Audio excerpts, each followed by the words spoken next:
সাল্লাল্লাহু আলাইহি ওয়াসাল্লাম। কোরআনের পথ ধরে এসো হে মুমিন, বলেন খোদা লিসান, তোমরা মোরে করো স্মরণ, দেব তার প্রতিদান। আল্লাহ বলছে, কে বলছেন? আল্লাহ বলছে কোরআনের পথ হুকুম আহকাম অনুযায়ী চলাফেরা করো, তোমরা মরে যাবে, মরে গেলে আমি আল্লাহ তোমাদের প্রতিদান দেবো। একবার জোরে বলুন সুবহানাল্লাহ। সব মরে থাকবো না বেঁচে থাকবো গো? সব, কুল্লু নাফসিন যায়কাতুল মউত, সব মরে যাবো।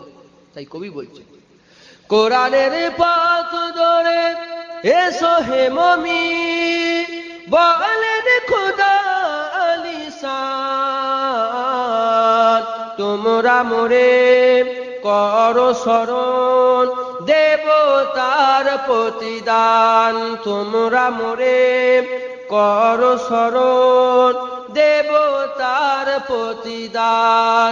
দিবানিশি করো সকল, দিবানিশি করো সকল, মোরে